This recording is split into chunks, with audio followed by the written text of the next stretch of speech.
So if you want to know why I'm traumatized and why I can't sleep, the only friend I had since I was 17 was a girl, which I loved. She was in Canada, sadly. We would video chat a lot. Went on for several months, maybe up to a year, I'm not even sure. I didn't have a single friend outside my house for 7 years. I went to therapy while she was there. I quit smoking weed for the first time in my life because of her.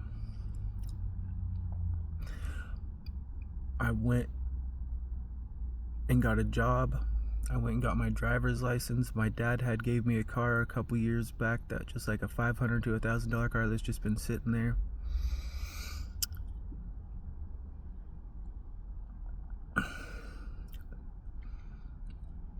I made a full U-turn in life.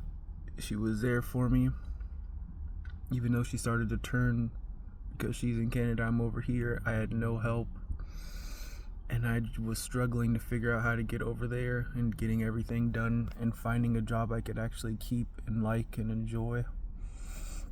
I did mess up a couple times, I'm not gonna lie. I'm not perfect, but I did hold 5 jobs in 1 year for the first time in my life while she was there helping me, up until she stupidly had video sex with me. This is for grown-ups. I'm going to make sure I make that positive at the beginning of this. I don't even know if I can post this, but she ended up trying to sneak and do stuff with another person while doing stuff with me, and just trying hiding it, pointing cameras in odd angles, and then she got caught and admitted to it. So that took a complete U-turn as far as my mental health goes. I went back into pretty bad depression. Around this time, my family's nonsense started acting up again, because I believe someone in the area had got involved with a girl in Canada that's had a job for years and was capable to make it to Canada, and probably she mentioned one time how someone paid her money to do stuff with them. So someone that's held a job in my town or knows me went on my Facebook most likely and offered her money to do stuff. And then right around that time, people in my house started acting up, and they started giving signs that they were making threats and making subtle abusive things, hinting that they were abusing my brothers again, which one is disabled with a donated kidney and the other one was like 11 at the time or something. And I have extreme trauma. I am all messed up. I went years in depression, years without friends. I left school one day after 9th grade. From 17 to 24, I had nobody. My family went down a dark path. They got onto drugs, like harder drugs. And my sister was fighting with her boyfriend. At least my sister and her boyfriend did. I don't know what. My mom and her boyfriend drinks like every single night and smokes cigarettes. And one time I had to walked in with my mom's boyfriend with his fist up to my mom and his other hand on her shirt, and I ran up and pushed him off. And then, to be honest, this is what happened after that. I was in shock at the moment, and I jumped up on the bed, like ready to defend myself, and he got up, and then my mom started yelling, and then I went out the room, and I don't remember double checking to make sure my mom was okay after that. This was like early 17, 18, 20 years. Keep in mind, I was smoking weed at this time. I never smoked cigarettes. I was never a drinker, but in my early teens, I started smoking weed to deal with trauma and my inability to figure out life stuff and my own life mistakes. This was my one flaw in life, and that is the truth, and it's sad. I hate to admit that I had a flaw like this, but I did.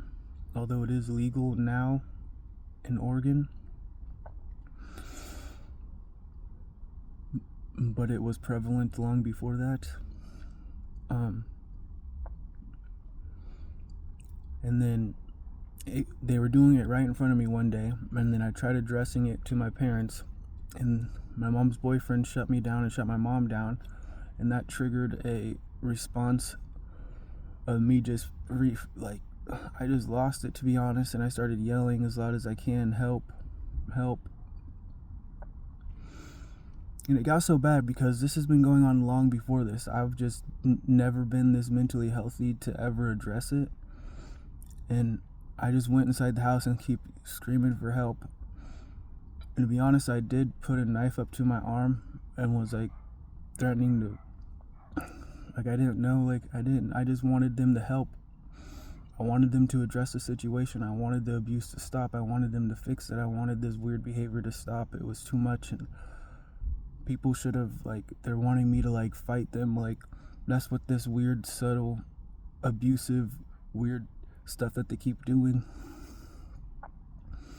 These are my brothers, and one is disabled. He's the last person on earth that should have to be dealing with this nonsense, having to deal with people abusing him, and older siblings abusing him, and the parents not doing anything about it. He's the last. He's already got to suffer his entire life from like age 7. He should not be dealing with this abusive nonsense. And then, so the cop showed up. They lied. I got put in jail shortly for a random lie that they told. I got out 24 hours later. It got removed, thankfully. I was kicked out. Never been kicked out before. Only held those 5 jobs that year. And thankfully, my sister just got a new boyfriend that was actually a good person, and he let me put my 5th wheel that my mom bought me because, as I said, the situation was so bad that I technically wasn't even allowed in the house. So my mom I literally started sleeping in a tent outside at one point, and then my mom bought me a 5th wheel so I didn't have to be inside, so I didn't have to always catch them abusing my brothers. And I'm pretty sure some creeping on my mom was even happening from his sons. And then all reasons that they wanted me out and wanted me not in the house as much as possible, which I would still go inside to cook food and use the restroom and stuff, but other than that I would be in my 5th wheel that had electricity. And then so there's that. Years of my sister and her boyfriend they even got onto heroin. I found my niece in a box of needles one time while going up to their room to hang out or talk or something. My mom tried to say it didn't happen. So I'm being gaslit and manipulated. I'm in a bad position mentally. Never held a job in my life. I haven't had a friend in years. So there's that. And then I met this girl. Within a couple months, she started cheating on me, and I'm pretty sure within a couple months of dating, she started like doing drugs and cheating, and then she started doing mental abuse, and I think I was drugged several times. I think I was even poisoned once. I almost died in 2020 for months straight. I had heart stabs. I was fainting. My skin turned purple. My chest has never felt the same since 2022. No one helped me, by the way. There was a whole gang of people that refused to help me, including people at the hospital. People wearing bandanas would show up when I drove an hour away. Police drove past, going like 90 without lights on when I was heading up there. And then I got there, a guy with a bandana comes out. All of a sudden, my girlfriend felt sick for the first and only time. She went back, and then, again, I'm dying. And then I never got any help. She got help, I believe. And then eventually I started taking like herbs, anything I can, of all sorts, garlic, teas, turmeric, ginger, like a $20 type of honey that might help, 100% cocoa powder, cloves, just anything, putting tons of seasoning in all the food that I cooked, drinking tea every single day, herbal, like the best herbal teas I can get, a cup of hot cocoa with 100% cocoa powder in it. During that time I was dying. Like, I couldn't touch soda at all, or I would instantly trigger it and I would like start dying.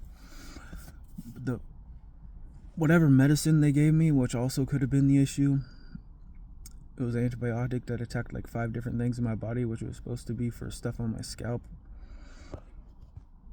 But I strongly believe, I think I was just poisoned instead because of everything else that happened, and my girlfriend later admitted to drugging me for weeks straight when I felt sick and dizzy. And there's been several other times throughout the 3 years to where I remember mental abuse occurring and traumatizing stuff she would say and weird evil behavior, and I would just completely shut down and not even I wouldn't address it, wouldn't ever talk about it, when she clearly looked at me and told me strange things. I don't know what, maybe that's trauma, but the fact that I almost died And then later on, I felt sick and dizzy for weeks straight, maybe even up to a month or more. And then she admitted to drugging me because she has gotten to herself into a situation to where she also needed help. And I was trying to help her, but I needed to know all the information so I could help her. So she eventually told me. But sadly, I failed to help her or help myself. I tried my best though. But alrighty, and then she told me she masturbated to someone out of her window. She cheated up to 8 times randomly after 3 years of dating. She told me she cheated 8 times. I never knew. I blocked it out. She masturbated out the window. She was going online with people I know and having video sex. She possibly had sex with people I grew up around. And then randomly I go to jail. When I try to get her help, she gets with the group of people that has done weird things to her and has her scared for her life. She goes with them that are also connected to the police. All these people that have been here this whole time, people that helped my family put a lie on me in a town of 1,000. Family, friends of people in that area, instead of doing proper investigation of abuse, they just listen to one person with zero evidence and be like, oh, yeah, guilty, you're done. He said this, no video evidence. One person says this, you have to have done it. It's impossible for any other option. We're going to charge you now and put you in jail. Anyways, which was a complete lie. There was nothing of the sort of anything like that happened. Alrighty, so I sat in jail for the first time actually in my life for more than 24 hours. The first time was already super traumatizing, sitting in there for a lie. And again, I'm in there for a lie. For trying to help and being drugged against my will. I sat in a suicide cell or a medical cell for like 50 days because I didn't want to go into jail because I've never been in jail before, and I've been being gang stalked, being drugged by a gang, threatened, and attempted murdered in 2022, all types of stuff. So I didn't know what would be safe. So I stayed in the suicide cell alone for 50 days. That was traumatizing and not good for my health mentally. Eventually I did switch to the workplace, which actually was decent and had decent people in there. And then I got out. I had to look at my bank account. I had like $2,000 left and my $8,500 on credit cards that I had saved went from $12,000 to $2,000 because I financed a car. I lost it. I lost all the money I put into it. I went into debt because of it. Because I was in jail and I couldn't make the payments, I couldn't take care of it. I lost the car. I lost my job because of this situation after a couple months of getting out. I had to max out my credit cards. I was in a rush to get a car. I was blessed to even be out in the situation, be able to go to work and do normal things and figure stuff out. I should have got a cheaper car. I maxed out my credit cards for $7,000. All but one. And then, which is sadly maxed out now because I didn't have any other choice. And then I met my dumb self. This is the last time I'm messing up with girls. I swear I messed up one too many times. I was bored messing on the internet. I was on Snapchat or something, and a girl messaged me. Again, it was the same gang that's done all this stuff, or a lot of it. The same gang, I believe. Well, this one, which might be connected to other ones. There was a girl sleeping in my house that my girlfriend admitted to was one of the people she slept with. Was girls too, it's not just guys. She had a girl sleeping in our room with, against my knowledge. They put drugs and stuff in my food. And then when I got back from Oregon, a police officer was a girl with short hair. She bought me McDonald's and put stuff in my food. The same thing. Some type of abuse and assault that should not be in there. Especially from the police. I don't know what category that would be. I don't know, maybe drugs or poison was in there as well. I don't really know. But at least that was already basically poison. in some sort of warfare against my health and respect and mental and everything. And then the girl I started talking to, her mom ended up being lesbian as well. And then within a couple weeks of talking, she sent me a video of her bouncing on top of somebody. Well, she was so innocent. She was like a girl on the spectrum. I believe she has a twin sister, I'm not even sure, but she was so innocent when we talked. She sounded adorable. Like, I was immediately felt comfortable around her. She randomly called me. I believe it was a setup to call me. But then she started turning evil. She started treating me weird and being a weirdo to me. And then one time I was trying to sleep, and then I looked up and someone's fucking her under the covers. And then she's like sleeping on the floor of somebody's room, an adult's room. And then they step in front of the camera so the person can sneak out of the covers. And then she gets up, our sister gets up on the phone and starts threatening me because of what she just got caught doing. And the older person had to step in front of the camera, whoever that was.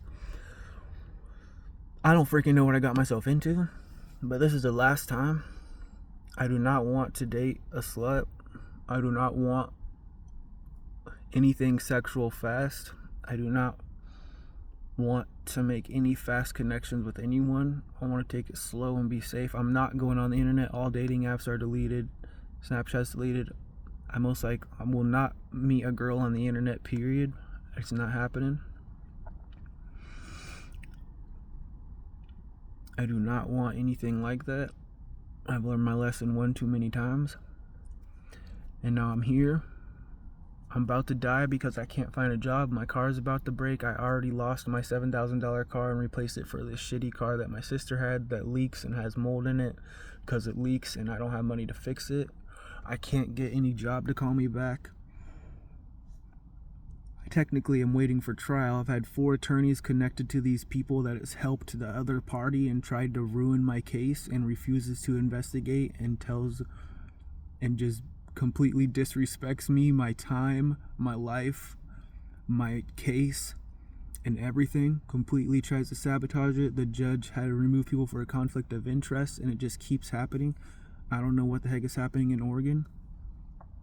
It's the same people that tried to kill me, the same people that denied help when I went to the hospital, the same people that's done all this, the same people that provided drugs to my girlfriend to drug me with, the same people that supported her bad behavior. It's the same people, and they're just continuing this non-stop attack. 4 attorneys so far have been removed for this same issue of continuation of attack on my one and only life.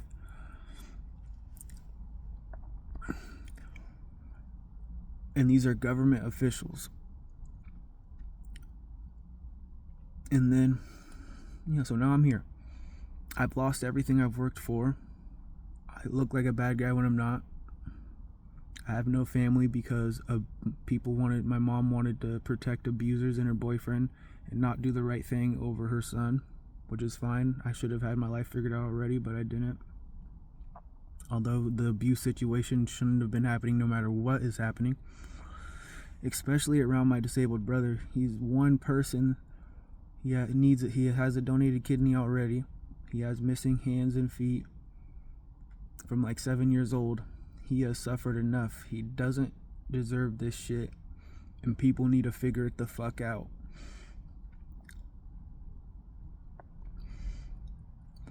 And then, bro, I'm just traumatized, bro. I watched my mom get her nose and ribs broken until I was 7. My mom and dad are both stupid people. My mom was a single party mom after that. She never talked to me very much as a person. I was left to do whatever the fuck I want. My brother almost died when I was like 14 years old. Which, if you think about it, feeds off the trauma of your mom being abused. I couldn't help because I was 7 years or younger when she got abused. I can't heal my brother's body. I can't help him. And then I messed up and couldn't figure out life, so I can't help in that way. And then I'm in this situation, and then I don't have anybody, and the one person I look to as a friend and I trust, they keep being a bunch of weirdos and it keeps messing with my brain, and I'm traumatized, bro.